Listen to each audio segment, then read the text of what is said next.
अस्सलाम वालेकुम नाजरीन, मैं गुफरान बिन याकूब कासमी। नाजरीन, अयोध्या राम मंदिर में 22 जनवरी के प्रोग्राम के लिए पूजा की रसूमात शुरू हो गई हैं। राम मंदिर में राम लल्ला के इस्तकबाल के लिए हर कोई अपने अपने अंदाज में तैयारियां कर रहा है।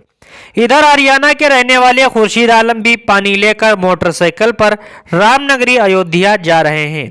यूपी तक ने खुर्शीद आलम से बात की। इस दौरान उन्होंने बताया कि मेरा मकसद ये है कि ये मुकद्दस पानी राम लल्ला के कदमों में चढ़ाया जाए।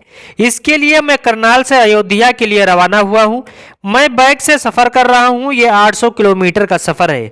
श्री राम के बारे में खुर्शीद आलम ने कहा कि भगवान राम सबके हैं, वह हर तबके से ताल्लुक़ रखते हैं। मेरा मानना है कि जो श्री राम को नहीं मानता वो हिंदुस्तान का शहरी नहीं है। हम सब भगवान श्री राम की औलाद हैं। यहाँ हर जात और हर मजहब भगवान श्री राम सबके हैं। इस दौरान खुर्शीद आलम ने हिंदुस्तान के मुसलमानों को भी पैगाम दिया है। हिंदुस्तानी मुसलमानों से अपील करते हुए उन्होंने कहा है कि सबको आगे आना चाहिए और राम लल्ला का इस्तकबाल करना चाहिए। हम सबको मिलकर श्री राम को सलाम करना चाहिए।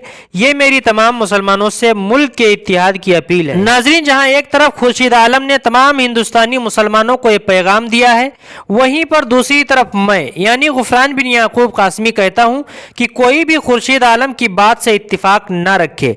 तमाम मुसलमानों से अपील करता हूं कि कोई भी ये शिरकिया अमल ना करे, इससे दूर रहें। नाजरीन, इससे मुतालिक आप क्या कहना चाहते हैं कमेंट करके जरूर बताएं। मुख्तसर वक्त में बड़ी खबरें पाने के लिए हमारा चैनल गुफरान बिन याकूब कासमी को जरूर सब्सक्राइब करें। अस्सलाम वालेकुम रहमतुल्लाहि व बरकातुहू।